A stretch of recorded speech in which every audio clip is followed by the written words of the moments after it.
Welcome to the Human Capital Innovations Podcast, your go-to source for personal, professional, and organizational growth and development. We hope you tune in often for all things people management, organizational development and change, organizational leadership, and social impact related. Maximize your personal and organizational potential with Human Capital Innovations Podcast.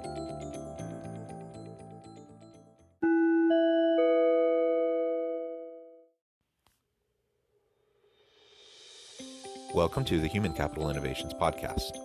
Today, as part of our inspiring TED Talk series spotlighting can't-miss TED Talks and their key takeaways, I explore Tim Harford's famous 2011 TED Talk, Trial, Error, and the God Complex.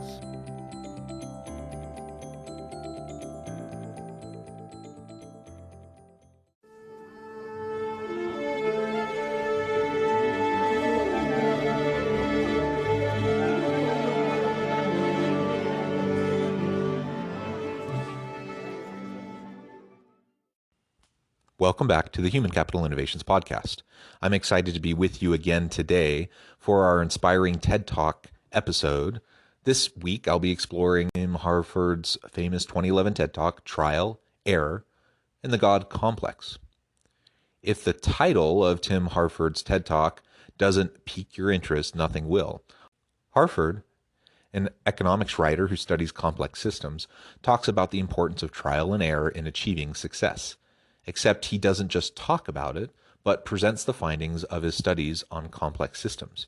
As the title suggests, Harford's talk centers on the concept of a God complex, refusing to admit the possibility of being wrong regardless of the complexity of the situation, and the importance of trial and error in achieving better results. Go down the list, virtually every successful business leader used trial and error to perfect their craft. I'll catch you on the flip side of this first clip.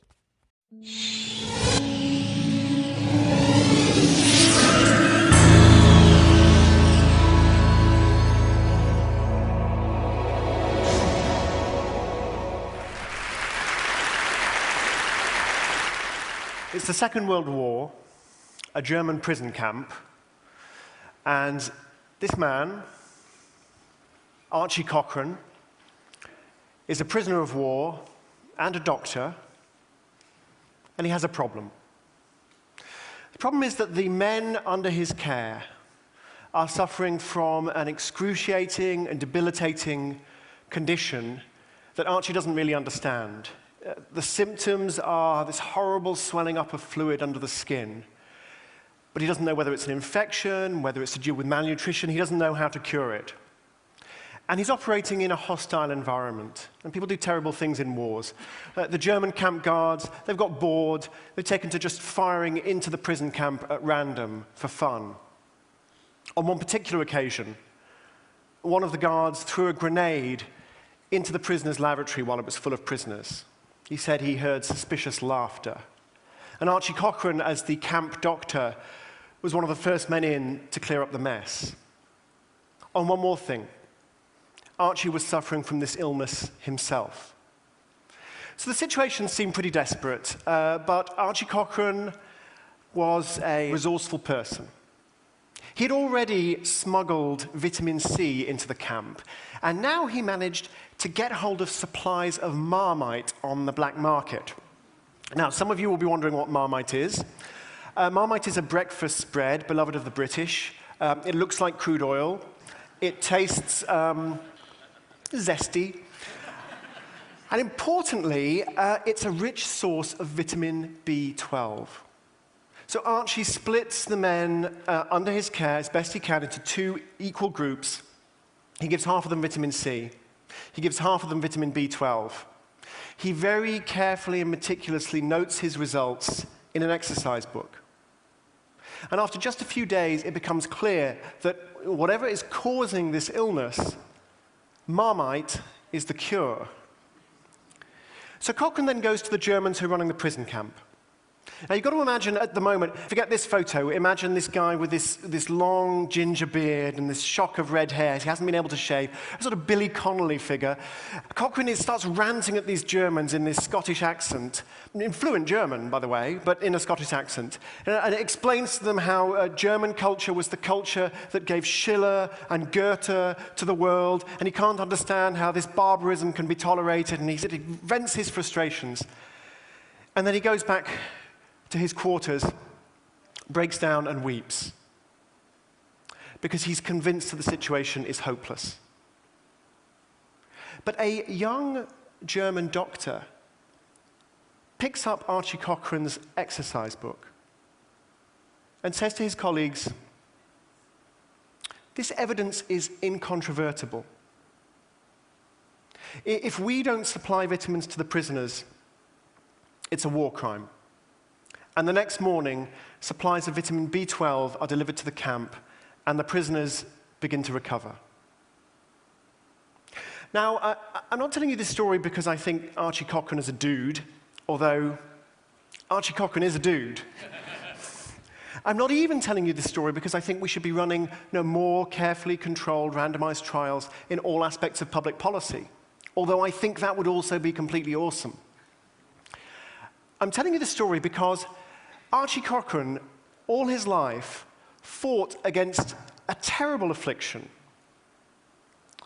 And he realized it was debilitating to individuals, and it was corrosive to societies. And he had a name for it. He called it the God complex. I really appreciate this compelling opening story as he's laying the groundwork for what he titles the God complex.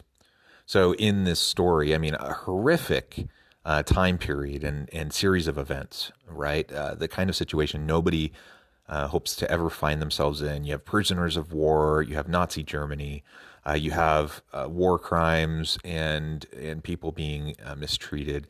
And amidst all of this chaos, amidst all of this horrible environment, you have an individual who realizes that we need to be doing something more. He saw the mistreatment of the prisoners and this horrible disease, and he realized that we needed to do something different. And he took it upon himself to investigate. He didn't think he had it all figured out. Rather, he took the time to meticulously track and observe and take notes, and then he used his findings to go and try to convince others of what needed to happen in order to resolve the problem. In this case, the specific condition, the disease that afflicted the prisoners. He was proactive about it. He took the steps necessary to respond to it, and he was able to convince people to put in place the necessary steps to make sure that the prisoners were at least taken care of in that regard. Now, we could debate about the conditions of war and prisoners of war and war crimes and everything else associated with this horrible ordeal. But at the crux of everything that he's sharing at the beginning of this TED Talk, it is that we cannot succumb to the intellectual arrogance that so commonly afflicts individuals who think they know everything. They think they understand what problems are, and they won't willingly ask themselves the question, what don't I know? What do I need to investigate? And challenge their own thinking. And that's what he calls the God complex. People who think they have it all figured out. People who think that they don't need to further challenge their own understanding of the world around them, whether it's in relation to medicine and the health of individuals or whatever. And as it pertains to this podcast today, I think this has definite implications for leaders, because so often leaders think they have it all figured out. They think they are in their position because of the success that they've had, which, is largely true. But they then take that to the next level, and they think that others need to listen to them and their expertise. And rather than leaning on the expertise of those around them, rather than doing the hard work and the research that's necessary to come to good conclusions and to drive and implement good policies and practices, they lean on their own biases, they lean on their own background, and they don't continue to try to challenge and stretch and grow. And that is a problem. That leads to intellectual arrogance rather than intellectual humility. And you start to think that you know it all. That's the God complex. And that's what we have to fight against.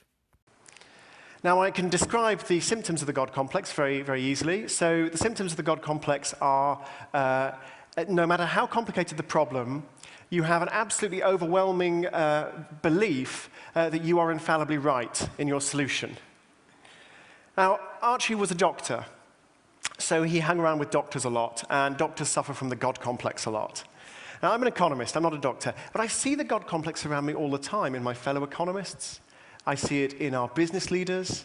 I see it in the politicians we vote for. People who, in the face of an incredibly complicated world, are nevertheless absolutely convinced that they understand the way that the world works. And you know, with the future billions that we've been hearing about, the world is simply far too complex to understand in that way. I mean, let me give you an example. Imagine for a moment that instead of Tim Harford in front of you, there was Hans Rosling presenting his graphs. You know Hans, you know, the Mick Jagger of TED. And he'd be showing you these amazing statistics, these amazing animations, and they are brilliant. It's wonderful work. But a typical Hans Rosling graph, think for a moment not what it shows, but think instead about what it leaves out. So it'll show you GDP per capita, population, longevity. That's about it. So 3 pieces of data for each country. 3 pieces of data. 3 pieces of data is nothing.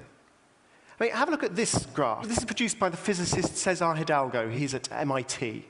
And you won't be able to understand a word of it. You know, this is what it looks like. Cesar has trawled a database of over 5,000 different products. And he's used techniques of network analysis to interrogate this database and to graph relationships between the different products. And it's wonderful, wonderful work. You show all these interconnections, all these interrelations. And I think it'll be profoundly useful in understanding how it is that economies grow. Brilliant work. Cesar and I tried to write a piece for the New York Times Magazine explaining how this worked, and what we learned was Cesar's work is far too good to explain in the New York Times Magazine.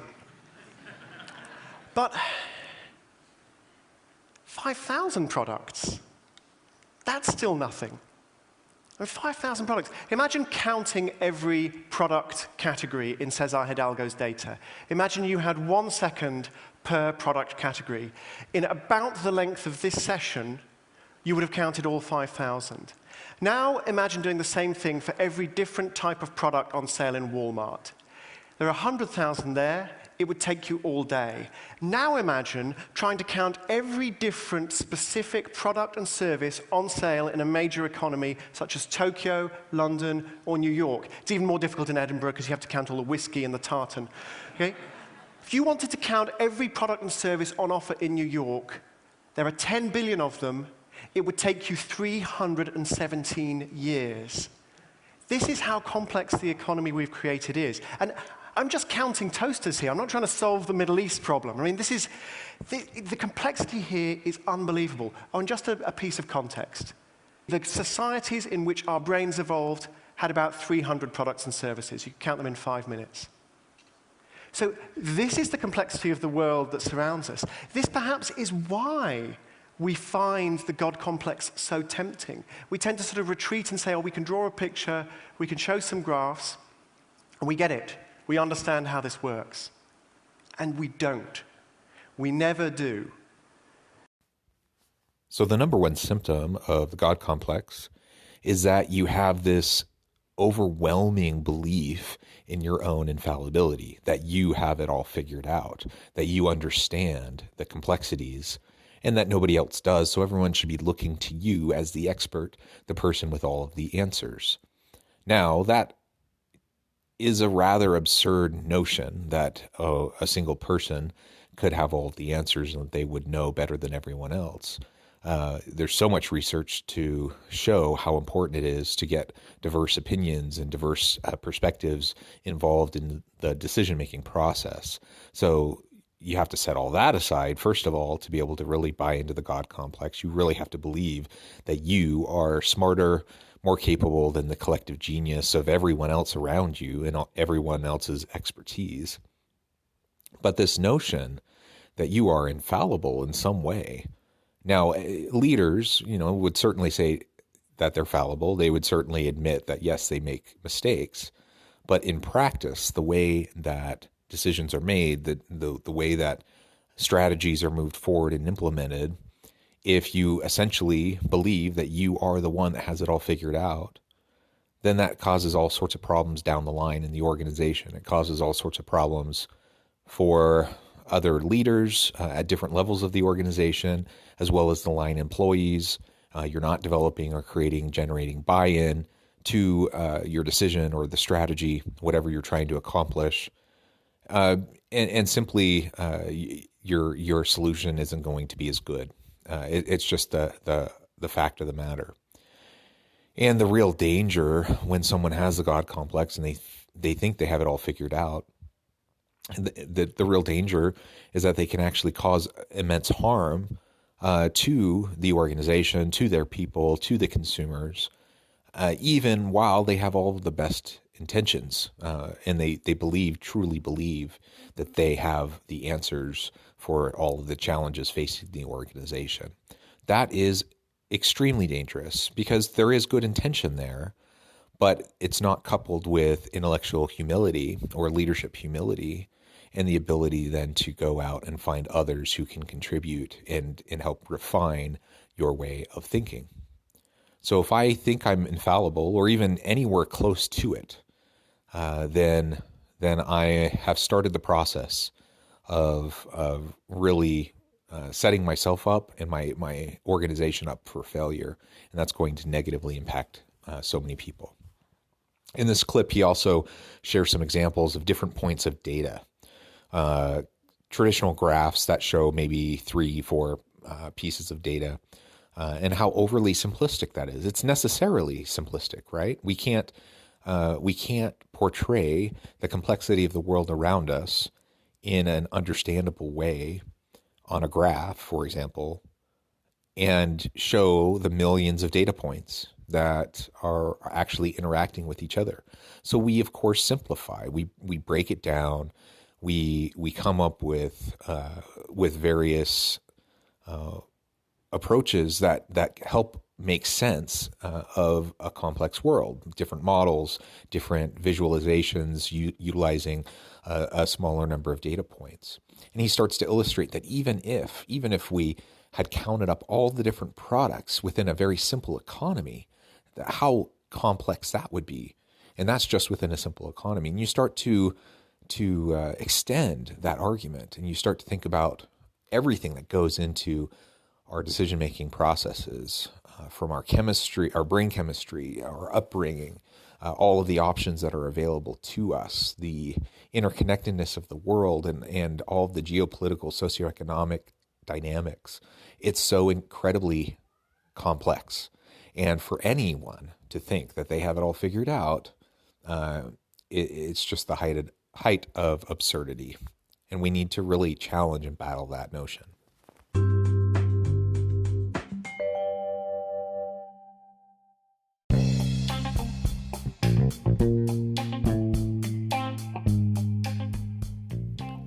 I'm excited to announce the publication of my new book from HCI Press, The Alchemy of Truly Remarkable Leadership: Ordinary, Everyday Actions that Produce Extraordinary Results.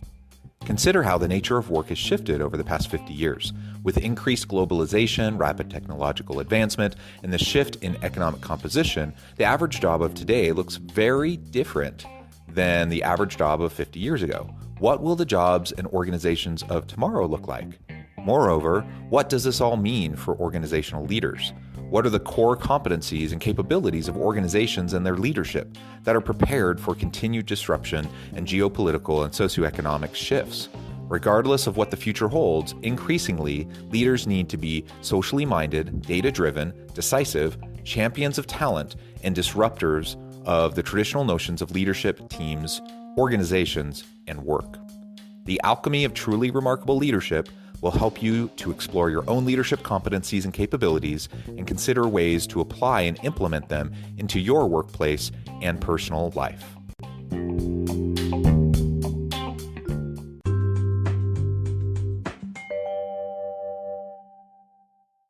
Now, I'm not trying to deliver a nihilistic message here. I'm not trying to say we can't solve complicated problems in a complicated world. We clearly can, but the way we solve them is with humility, to abandon the God complex and to actually use a problem-solving technique that works.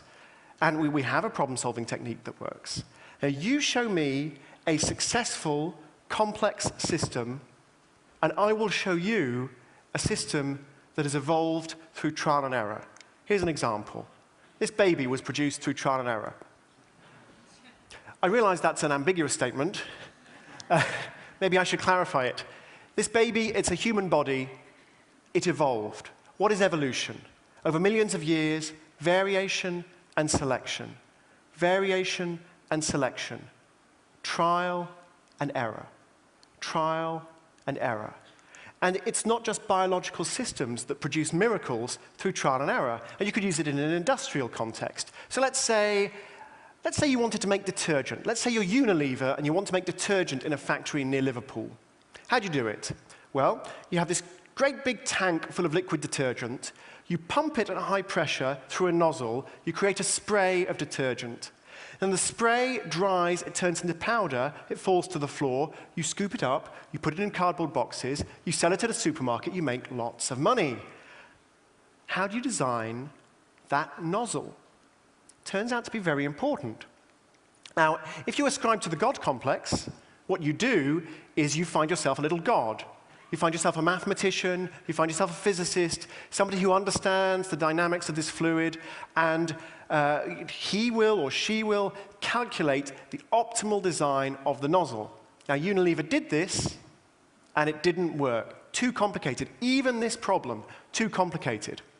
But the geneticist, Professor Steve Jones, describes how Unilever actually did solve this problem. Trial and error. Variation and selection. You take a nozzle, and you create 10 random variations on the nozzle. You try out all 10. You keep the one that works best. You create 10 variations on that one. You try out all 10. You keep the one that works best. You try out 10 variations on that one. You see how this works, right? And after 45 generations, you have this incredible nozzle, looks a bit like a chess piece, functions absolutely brilliantly. We have no idea why it works. No idea at all. But the moment you step back from the God complex and you say, let's just try a bunch of stuff, let's have a systematic way of determining what's working and what's not, you can solve your problem. So humility is essential to being able to tackle the most complex problems that we face in the world. And it certainly is possible to learn as we go and to be able to tackle complex problems.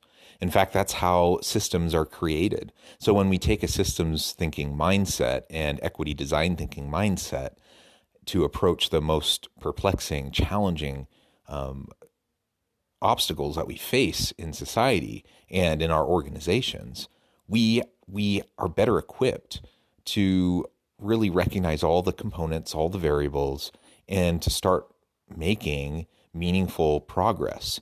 But even then, because of the complexity, we can never know everything. We can never know all of the variables. We can never measure all of them effectively. And so even then, it comes back to this component of trial and error. If we have intellectual humility, then we have to go through an iterative learning process, and we have to go through trial and error. And in fact, that's what the scientific method is.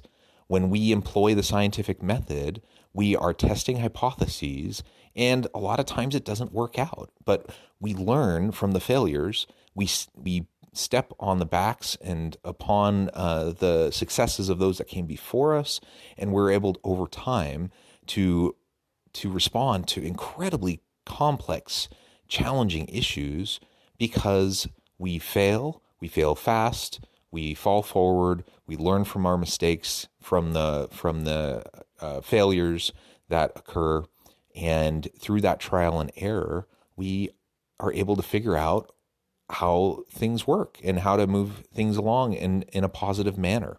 And frankly, sometimes when we are using a trial and error kind of an approach, we will luck into a solution and we won't even really know why it works, but it works. And then we can reverse engineer it and we can learn even more. So there's so much to be had from trial and error, and that can only happen when we take a systems thinking approach, we utilize a scientific method, which fundamentally requires intellectual humility. Now, this process of trial and error is actually far more common in successful institutions than we care to recognize. And we've heard a lot about how economies function. The US economy is still the world's greatest economy. How did it become the world's greatest economy? I could give you all kinds of facts and figures about the US economy, but I think the most salient one is this. 10% of American businesses disappear every year. That is a huge failure rate. It's far higher than the failure rate for, say, Americans. 10% of Americans don't disappear every year, which leads us to conclude, American businesses fail faster than Americans, and therefore American businesses are evolving faster than Americans. And eventually they'll have evolved to such a high peak of perfection that they will make us all their pets. If, of course, they haven't already done so. I sometimes wonder. But it's this process of trial and error that explains this great divergence, this incredible performance of Western economies. It didn't come because you put some incredibly smart person in charge. It's come through trial and error. Now, I've been sort of banging on about this for the last couple of months, and people sometimes say to me, "Hey, well, Tim, it's kind of obvious. Obviously, trial and error is very important. Obviously, experimentation is very important. Why are you just sort of wandering around saying this obvious thing?" And I say, "Okay, fine. You think it's obvious. I will admit it's obvious when schools start teaching children that there are some problems that don't have a correct answer. Stop giving them lists of questions, every single one of which has an answer, and there's an authority figure in the corner behind the teacher's desk who knows all the answers, and if you can't find the answers, you must be lazy or stupid." When schools stop doing that all the time, I will admit that yes, it's obvious that trial and error is a good thing.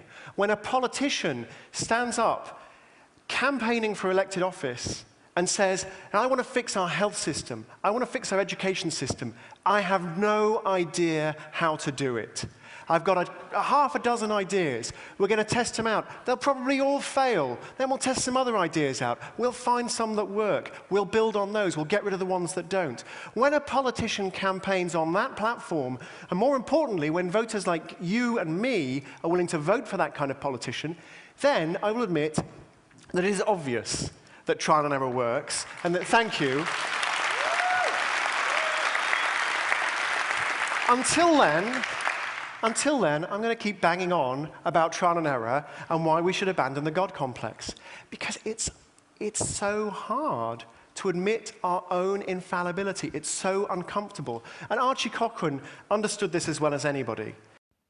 What do you think? Is trial and error obvious? It certainly is simple. It's not complex. And so when you're facing complex challenges, to propose such a simple solution may seem counterintuitive. But I don't think it's obvious, because it goes against the grain of the way society functions. Particularly in Western society, we are all about control. We're all about trying, at least creating this facade that we can predict what's going to happen and that we have control over what is going to happen. And if we have a good enough strategic plan and we lead in just the exact right ways and we have the exact right policies and the right structures and designs in the workplace, that everything will magically unfold the way we plan. And that's utter nonsense. That human beings are just far too complicated for that to be the case. and environmental systems and social systems are far too complicated for us to just be able to know what's going to happen. There are just too many variables. But yet that is the facade that politicians display, that organizational leaders often display. They think that they need to project confidence, and they think that they need to project that they have the answers. Otherwise, they'll be replaced with someone else who projects that confidence. And, they may actually be right in that regard. Maybe that's the way politics work in the United States, for example. Maybe they will be replaced by someone who shares that level of certainty with someone who conveys that level of certainty to the populace. Maybe within organizations we promote people who project confidence and have a level of certainty. But that's part of the problem, isn't it? That really just addresses the main point, that we have this facade and we reward people when they project certainty and confidence, and when they claim to have the answers. And it's nonsense. That just isn't the way it works. And when we express some vulnerability and we express uncertainty, then oftentimes we pay the price for it. And the way he describes it in the schools, I think, is a really excellent point, because he's absolutely right. In school, there is one right answer. And how many teachers allow for divergent thinking? How many teachers allow for, let alone encourage, people to come up with their own creative solutions? It just doesn't happen, hardly ever. Certainly not in the K through 12 system in the United States. But when you think about universities and students in the university space, so many professors and so many students in those classes, again, they're expected to have one right answer. Now, I'm a university professor. I teach, and very purposefully, I try to not be overly prescriptive in the types of assignments that I give to students. And I try to keep them wide open, give them enough scaffolding that the students can know what's expected, they know how to succeed, but ultimately they have to figure out what they're going to do and how they're going to respond to the question. And there isn't one right answer. But that doesn't always happen. And frankly, our students and our people in our organizations are often ill-equipped to be able to deal with that uncertainty. And so they continue to perpetuate the facade. They continue to throw their support behind people who project certainty, and leaders continue to move that kind of an agenda forward. And we have to disrupt this. We have to find ways that we can get people to recognize the importance of intellectual humility. As one author put it, the sin of certainty, that it leads to God complex. Rather, we need to fail often. We need trial and error in order to tackle the most complex problems. And when we do that, we will iteratively make much more progress than when we claim to have a plan in place that's going to allow us to be successful. I mean, there's this one trial he ran many years after World War II. He wanted to test out the question of where is it that patients should recover from heart attacks? Should they recover in a specialized cardiac unit in hospital, or should they recover at home? All the cardiac doctors tried to shut him down. They had the God complex in spades. They knew that their hospitals were the right place for patients, and they knew it was very unethical to run any kind of trial or experiment. Nevertheless, Archie managed to get permission to do this. He ran his trial, and after the trial had been running for a little while, he gathered together all his colleagues around the table, and he said, "Well, gentlemen, we have some preliminary results. They are not statistically significant, but we have something, and it turns out you're right, and I'm wrong. It is dangerous for patients to recover from heart attacks at home. They should be in hospital." And there's this uproar, and all the doctors start pounding the table and saying, "We always said you're unethical, Archie. You're killing people with your clinical trials. You need to shut it down now. Shut it down at once." And there's all this huge hubbub. Archie lets it die down. And then he says, well, that's very interesting, gentlemen, because when I gave you the table of results, I swapped the two columns around. It turns out your hospitals are killing people, and they should be at home. Would you like to close down the trial now, or shall we wait until we have robust results?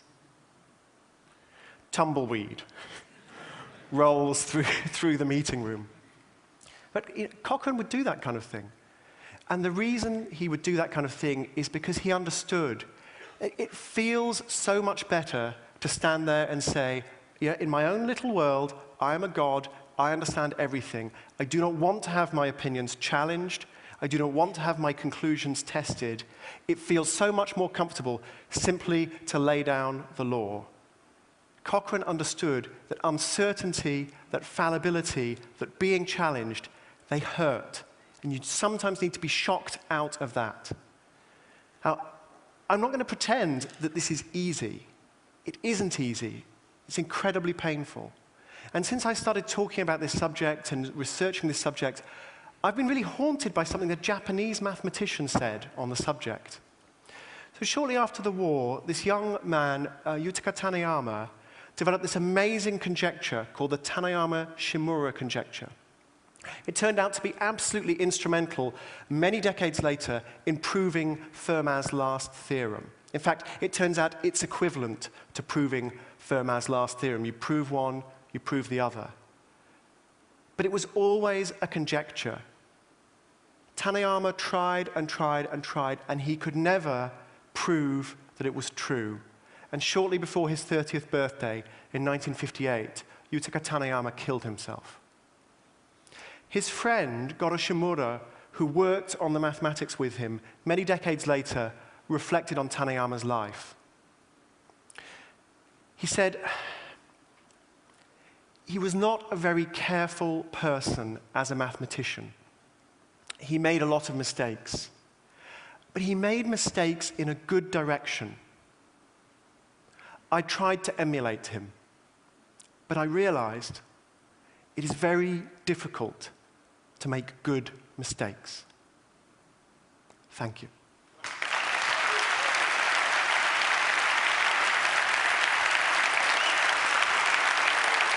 Thank you.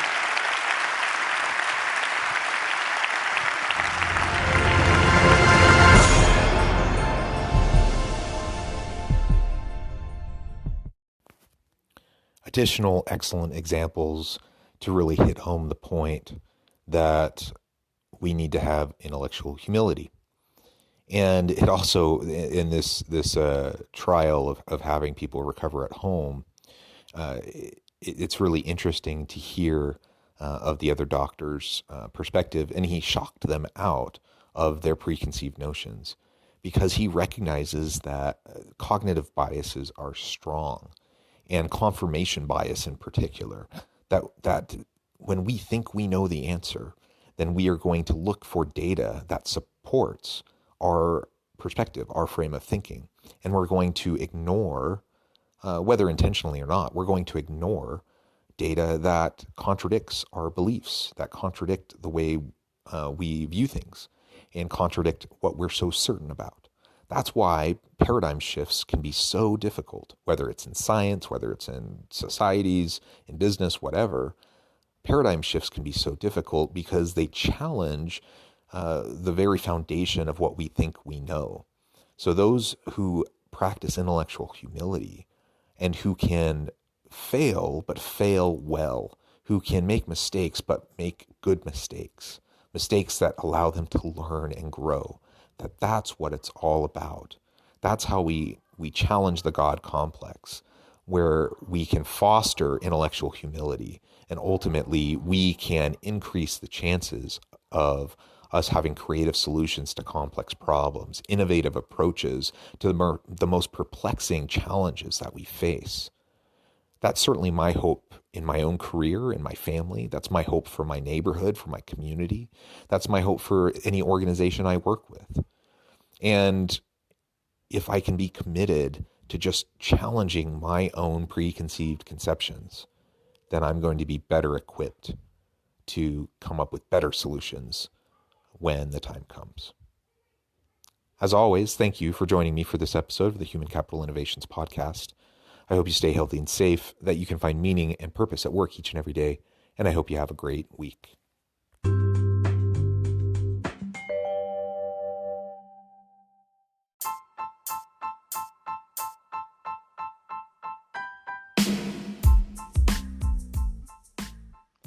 We are excited about the launch of HCI's new magazine, Human Capital Leadership. Human Capital Leadership is a free, interactive e-magazine designed to help individuals, leaders, and organizations find innovative approaches to maximize their human capital potential. We will be publishing issues quarterly in August, November, February, and May. Check out the first issue and let us know what you think.